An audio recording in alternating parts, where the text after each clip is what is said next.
ધોરણ 9 ચેપ્ટર 6 પેશીઓમાં આપણે જોઈ રહ્યા છીએ પ્રાણી પેશી અને એના પ્રકારો, જેના ભાગ 16માં આપણે જોઈશું ચેતા પેશી અને એનો અભ્યાસ કરીએ.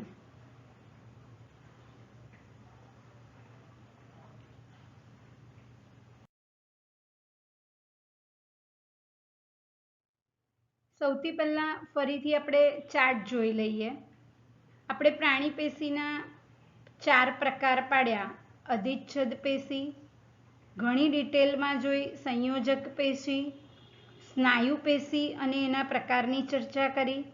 હવે આપણે જોઈએ ચોથી પેશી તરીકે ચેતા પેશી.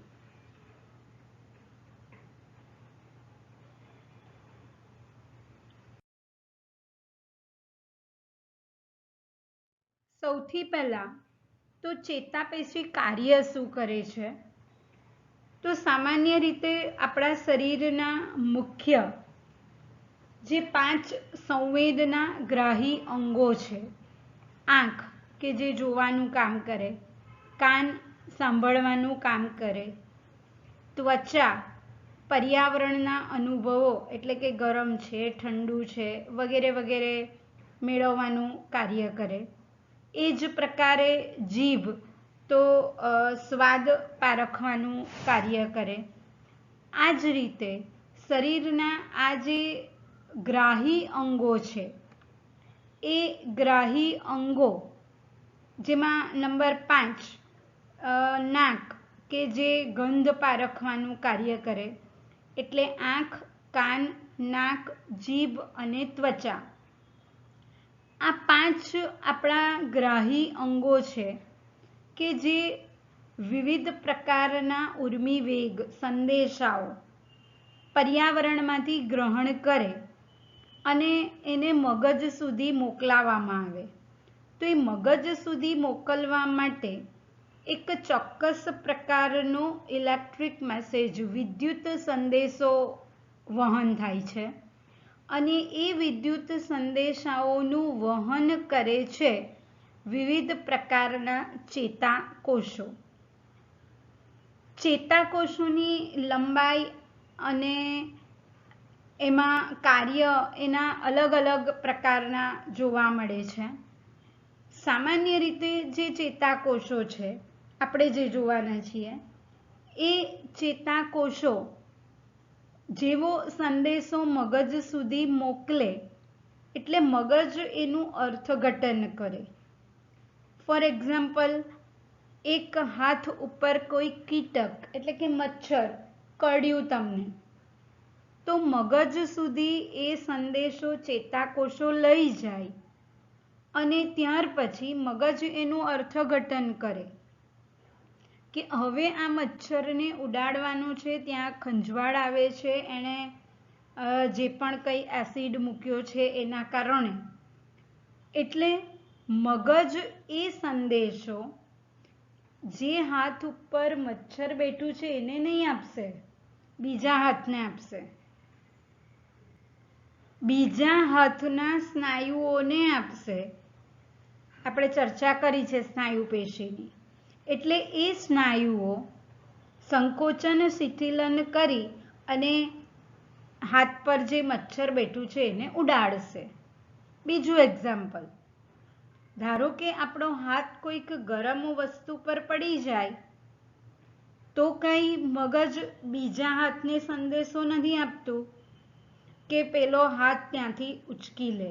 ના, જે હાથ ગરમ વસ્તુ પર છે એને જ સંદેશો મળશે અને એ હાથના સ્નાયુઓને સંદેશો મળતા સંકોચન શિથિલન પામી અને એ હાથ ત્યાંથી ઉચકાઈ જશે. એટલે આ પ્રકારે ચેતાપેશી ખૂબ જ અગત્યનું ઉર્મિવેગ સંદેશાઓ, વિદ્યુત સંદેશાઓનું, ખાસ કરીને મધ્યસ્થ ચેતાતંત્ર એટલે મગજ અને કરોડરજ્જુ, જે આપણા શરીરના હેડ ઓફ ધ ડિપાર્ટમેન્ટ છે, મેઇન ચેતાતંત્રના ભાગો છે, એને પહોંચાડવાનું કાર્ય કરે અને ડિસિઝન આ 2 અંગો લે છે. મુખ્યત્વે મગજ, પણ કોઈકવાર કરોડરજ્જુ પણ આવા સંદેશાઓનું અર્થઘટન કરે છે. સૌથી પહેલા જે ચેતાપેશી છે એ 2 પ્રકારના કોષોની બનેલી ચેતાકોષ અને આધારકોષ. આ ચેતાકોષ એ ચેતાતંત્રનો ખૂબ જ અગત્યનો ભાગ છે અને એને આવા પ્રવર્ધો આવેલા છે આ પ્રકારના, જેની અંદર અહીંયા આ ઉપરના ભાગમાં આવેલા જે પ્રવર્ધો છે એ ટૂંકા છે, જેને શિખાતંતુ કહેવાય, અને આવો એક લાંબો પ્રવર્ધ છે એને અક્ષતંતુ તરીકે ઓળખવામાં આવે. ઉર્મી વેગનું વહન કરે એટલે વિદ્યુત સંદેશાઓનું વહન કરે આવા 3 પ્રકારના ચેતાકોષો સામાન્ય રીતે હોય.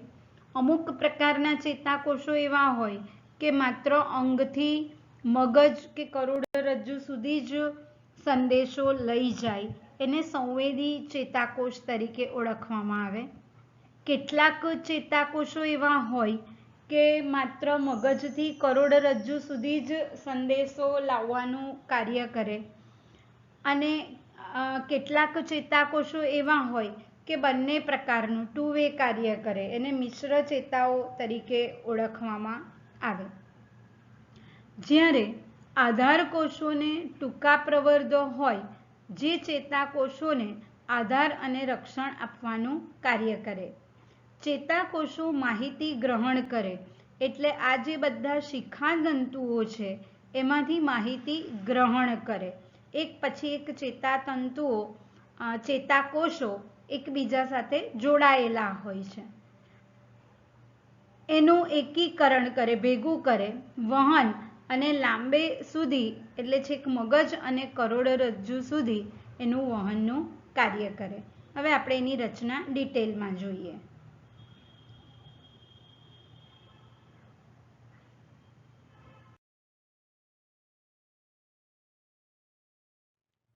અહીંયા આ એક ચેતાકોષની આકૃતિ બતાવવામાં આવેલી છે, જેની અંદર મુખ્ય કોષનો ભાગ આ છે, જેને કોષકાય તરીકે ઓળખવામાં આવે. આ પ્રવર્ધો છે, આ ટૂંકા પ્રવર્ધો છે, જેને અંતરવાહી પ્રવર્ધો પણ કહેવાય, જે અન્ય ચેતાકોષ પાસેથી સંદેશાઓ કોષકાય તરફ ગ્રહણ કરે છે. આ એની અંદર કોષ કેન્દ્ર આવેલું છે, અને એ ઉપરાંત અહીંયા ઘણી બધી તલકણિકાઓ પણ આવેલી જોવા મળે છે. ત્યારબાદ અહીંયાથી સંદેશો કોષકાયથી દૂર તરફ જાય એને બહિર્વાહી ચેતાકોષ અથવા તો બહિર્વાહી પ્રવર્ધ તરીકે ઓળખવામાં આવે. આ બહિર્વાહી પ્રવર્ધ લાંબો હોય છે શિખાતંતુ કરતાં, જેને અક્ષતંતુ પણ કહેવાય, અને આ અક્ષતંતુ એન્ડમાં આ પ્રકારે ફરીથી અનેક શાખાઓની અંદર વેચાઈ જાય. ધારો કે આ એક શાખાની ચર્ચા કરીએ તો એ કોઈક અંગમાં જશે, અંગ સાથે સ્પર્શમાં રહેશે, અથવા તો કોઈક સ્નાયુના સંપર્કમાં રહેશે, અને નહીં તો એ અન્ય ચેતાકોષના સંપર્કમાં રહેશે. એટલે હાથથી મગજ સુધી સંદેશો પહોંચાડવા માટે આવા અસંખ્ય ચેતાકોષો આવેલા હોય છે. હવે આ જે ચેતાકોષો, એટલે આપણે 2 વાત કરી, આ ટૂંકા છે અંતરવાહી, જે ઉર્મી વેગ કોષકાય તરફ ગ્રહણ કરે, અથવા શિખાતંતુ, અને આવો આ એક હોય લાંબો હોય જેને અક્ષતંતુ, જે ઉર્મી વેગને દૂર તરફ લઈ જાય એટલે એને બહિર્વાહી પ્રવર્ધ તરીકે પણ ઓળખવામાં આવે, અને આ એની તંતુઓ સ્વરૂપની શાખાઓ. હવે હમણાં આપણે ચર્ચા કરી એમ આ જે ઉર્મી વેગ છે એ વિદ્યુતકીય સંદેશો છે, એટલે બની શકે કે એનું આજુબાજુ વહન થઈ જાય, જે દિશામાં જવો જોઈએ એ ન જાય, એનું વહન થઈ જાય. જે રીતના ઇલેક્ટ્રિક વાયર હોય તો એ ઇલેક્ટ્રિક વાયરની આજુબાજુ પ્લાસ્ટિક કે રબરનું કન્સીલર આવે જે અલગ અલગ કલરનું હોય છે તે, જેને કારણે કરંટ આજુબાજુ વહન પામતો નથી, લીકેજ થતું નથી. એ જ રીતે અહીંયા પણ આ વચ્ચેનો જે ભાગ છે એ ચેતાક્ષ છે, જેમાંથી ઉર્મિવેગનું વહન થવાનું છે, અને એ વહન આ જ માર્ગે થાય, બીજે ન થાય એના માટે ચેતાક્ષની આજુબાજુ આ જે કલરિંગ ભાગ બતાવેલો છે એવા મજ્જા પડ આવેલું હોય છે. ચરબી, મજ્જા એટલે ચરબી, જેને કારણે એ ચરબી એ અવાહક છે, એટલે એમાંથી આજુબાજુ સંદેશો વહન પામતો નથી, આ પ્રકારે સીધો જ જાય છે. અને એની આજુબાજુ ફરી પાછું કોષરસ અને કોષરસ પટલનું આવરણ આવેલું હોય છે, જેમાં કોષ કેન્દ્રો પણ આવેલા છે. આ જે બતાવેલા છે અહીંયા આ ડોટેડ એના ન્યુક્લિયસ કોષ કેન્દ્રો છે. આવું આ ભાગની અંદર જાડું મજ્જાપડ છે, પછી અહીંયા વચ્ચેના ભાગમાં પાછું મજ્જાપડ નહીં હોય અથવા પાતળું, ફરી પાછું જાડું અને અહીંયા પાતળું. આવી રીતે જ્યાં પાતળું મજ્જાપડ છે એને રેનવીયરની ગાંઠ તરીકે ઓળખવામાં આવે છે. અને આવો એક કોષ જે શ્વોન નામના વૈજ્ઞાનિકે શોધેલો, એટલે એને શ્વોનનો કોષ તરીકે ઓળખવામાં આવે. કેટલાક ચેતાકોષો એવા પણ છે જેની આજુબાજુ મજ્જાપડ નથી અથવા ખૂબ પાતળું છે, જેને અમજ્જિત ચેતાકોષ પણ કહેવાય, અને આને મજ્જિત ચેતાકોષ તરીકે ઓળખવામાં આવે છે. લાક્ષણિક ચેતાકોષ એ કોષકાય અને એનાથી ઉદ્ભવતા શાખિત તંતુઓનો બનેલો છે, એટલે આ આવ્યા પ્રવર્ધો એ શાખિત તંતુઓ. તંતુ પૈકી અક્ષતંતુ તરીકે ઓળખાતા લાંબા તંતુ કે જે ઉર્મિવેગનું વહન ચેતાકોષકાયથી દૂર તરફ કરે, એટલે આની વાત કરી, દૂર તરફ લઈ જાય, એને બહિર્વાહી અથવા અક્ષતંતુ તરીકે ઓળખવામાં આવે. અને જે ચેતાતંતુઓ ઉપર તરફ ગ્રંથિકોષ અથવા અન્ય ચેતાકોષ સાથે અનેક નાની નાની શાખાઓ પર અંત પામે અને બાકીના પ્રવર્ધો કોષકાય તરફ ઉર્મિવેગનું વહન કરે, જેને અંતર્વાહી કે શિખાતંતુઓ તરીકે ઓળખવામાં આવે છે. આપણા મગજની અંદર એટલા બધા ચેતાકોષો આવેલા છે કે હજી સુધી એ ચેતાકોષોની એની જે ગૂંચ છે એ ક્યાં કઈ રીતના કાર્ય કરે છે એ બધા ચેતાકોષો વિશે હજી પણ જાણી શકાયું નથી. એટલે જ આ પ્રકારે આ જે મગજના બધા જ કાર્ય એ હજી સુધી ક્લિયર થઈ શક્યા નથી. અને એવું કહેવાય છે કે સામાન્ય વ્યક્તિ આ જે શિખાતંતુઓ જે છે એ શિખાતંતુઓમાંના બધા જ શિખાતંતુઓનો ઉપયોગ કરતા નથી, અથવા તો એના શરીરમાં બધા જ શિખાતંતુઓનો ઉપયોગ થતો નથી.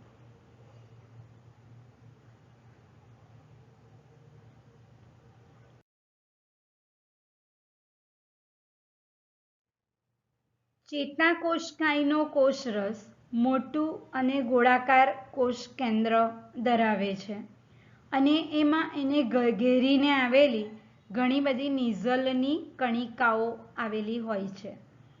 ચેતાતંતુ બે સંકેન્દ્રીય આવરણથી આવરિત છે. તંતુનું અંદરનું આવરણ મજ્જાપડ, અહીંયા આ સૌથી અંદર આ ચેતાક્ષ છે, એનો અંદરનો ભાગ એ મજ્જાપડ અને બહારનો આપણે જોયો કોષરસ.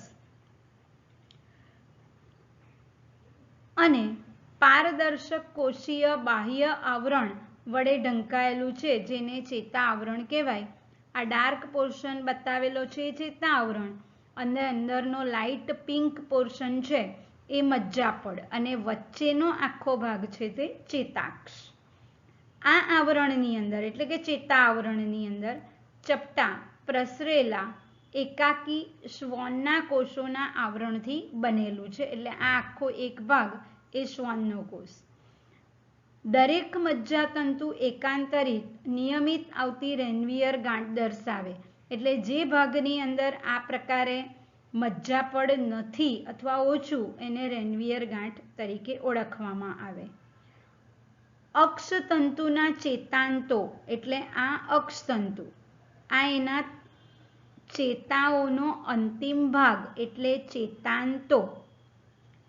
એ ચેતાંતો કાં તો અન્ય ચેતાકોષના શિખાતંતુ સાથે જોડાઈ જાય, એટલે અહીંયા ફરી પાછો આવો જ એક કોષ આવીને ગોઠવાઈ જાય અને એના આ અક્ષતંતુ સાથે જોડાઈ જાય. પણ એ ડાયરેક્ટ જે રીતે આપણો વાયર હોય, ઇલેક્ટ્રિક વાયર, એ વચ્ચેથી બ્રેક હોય તો વિદ્યુતનું વહન નથી થતું, ક્યાં તો એ તૂટ્યા હોય તો એને આપણે એકબીજા સાથે ફરી પાછા જોડવા પડે છે. પણ અહીંયા વિદ્યુત જે સંદેશો છે એ વિદ્યુત સંદેશો વહન કરવા માટે આવો એક ચેતાકોષ, આના પછી અહીંયા ફરીથી આ જ પ્રકારનો ચેતાકોષ એકબીજાના સંપર્કમાં નથી, ટૂંકમાં એકબીજા સાથે જોડાયેલા નથી, બેની વચ્ચે થોડીક જગ્યા છે. આ જે જગ્યા છે કે અવકાશ છે એને ચેતોપાગમ તરીકે ઓળખવામાં આવે.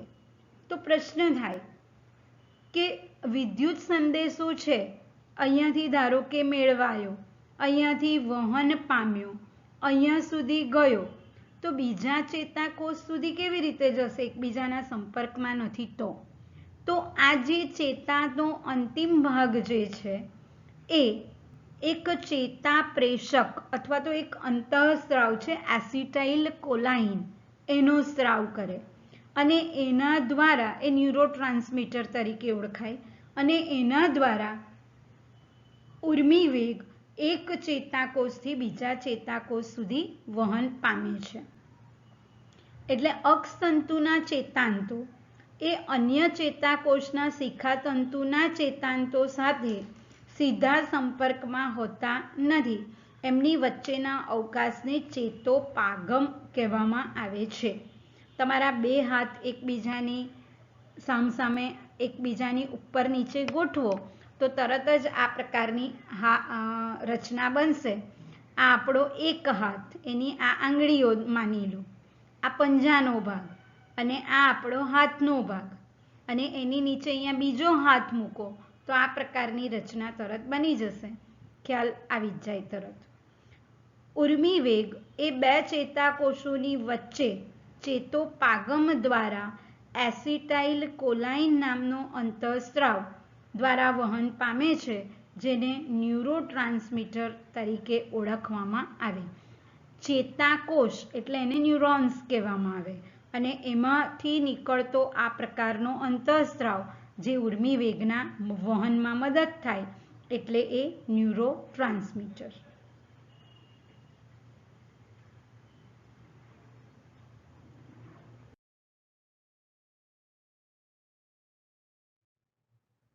પ્રવર્ધોને આધારે આ ન્યુરોન ટાઇપ્સ એટલે જે ચેતાકોષો છે એના પ્રકાર, શેને આધારે પ્રકાર પાડવામાં આવેલા છે? તો એની અંદર સામાન્ય રીતે જે પ્રવર્ધોની સંખ્યા છે એને કારણે. ફોર એક્ઝામ્પલ, આપણે અહીંયા આ પહેલા એક ધ્રુવીય ચેતાકોષની ચર્ચા કરીએ તો એક ધ્રુવીય ચેતાકોષ, આ એનું મુખ્ય કોષ કાય, એનું કોષ કેન્દ્ર, એના એક જ તરફથી આ પ્રકારે પ્રવર્ધો ઉત્પન્ન થયા તો એને કહેવામાં આવે એક ધ્રુવીય ચેતાકોષ, જે સામાન્ય રીતે આપણા જે ગર્ભ અવસ્થા હોય કે આપણી આંખના જે તંતુઓ છે એ આ પ્રકારના એક ધ્રુવીય જોવા મળે છે. ત્યાર પછી અહીંયા દ્વિધ્રુવીય, તો બંને તરફથી માત્ર એક જ, પછી એના ચેતાતંતુ પડે છે, પણ કોષકાયમાંથી બંને તરફ ઓપોઝિટ સાઈડ આવા એક જ પ્રવર્ધો ઉત્પન્ન થાય તો એને દ્વિધ્રુવીય ચેતાકોષ તરીકે ઓળખવામાં આવે. જ્યારે બહુધ્રુવીય જેની હમણાં આપણે રચના જોઈ તો એની અંદર અંતર્વાહી ઘણા બધા હોય. આ તો અહીંયા આપણે આકૃતિમાં 5-7 બતાવીએ છીએ, બાકી ઘણી મોટી સંખ્યામાં આવા અંતર્વાહી અથવા શિખાતંતુઓ આવેલા હોય અને બહિર્વાહી એક જ હોય તો એને બહુ અથવા તો વધારે, બહુ એટલે વધારે, બહુધ્રુવીય ચેતાકોષ તરીકે ઓળખવામાં આવે. એટલે એક ધ્રુવી, દ્વિધ્રુવી અને બહુધ્રુવી. કોષકાયમાંથી ઉદ્ભવતા પ્રવર્ધોની સંખ્યા એના બાહ્ય વર્ગીકરણનો મુખ્ય પાયો છે અને એને આધારે કોષના 3 પ્રકાર, એક ધ્રુવીય, દ્વિધ્રુવીય અને બહુધ્રુવીય. એક ધ્રુવીય ચેતાકોષ એટલે ચેતાકાયને એટલે ચેતાકોષ કાયને એક જ બાજુએ પ્રવર્ધ હોય અને એમાંથી શિખા અને અક્ષતંતુ બંને એક સાથે ઉત્પન્ન થતા હોય. એક શિખાતંતુ તરીકે કાર્ય કરે, એક અક્ષતંતુ. મોટે ભાગે ગર્ભ અવસ્થામાં આ પ્રકારની રચના જોવા મળે. દ્વિધ્રુવીય ચેતાકોષમાં દરેક કોષકાયના બંને છેડે એક એક પ્રવર્ધ આવેલું હોય જેમાં એક શિખા અને એક અક્ષતંતુ તરીકે કાર્ય કરે, જેમાંનું એક અંતર્વાહી એટલે કે શિખાતંતુ અને એને સામે આવેલો બીજો બહિર્વાહી એટલે કે એ સામાન્ય રીતે અક્ષતંતુ તરીકે કાર્ય કરે. જ્યારે બહુધ્રુવીમાં 2 કરતાં વધારે પ્રવર્ધો એટલે કે ખાસ કરીને આપણે ચર્ચા કરીએ એમ શિખાતંતુ અંતર્વાહી ઘણા બધા પણ બહિર્વાહી તો એક જ આવેલો હોય છે. એટલે અહીંયા આપણે ખાસ કરીને આ બધા જ પ્રકારની રચનાઓ એટલે કે પેશીઓની ચર્ચા કરી. અહીંયા આપણે આ ચેપ્ટર કમ્પ્લીટ કરીએ છીએ અને ખૂબ જ ઊંડાણપૂર્વક અને દરેક આકૃતિ સહિત આપણે આ ચેપ્ટરની ચર્ચા કરી.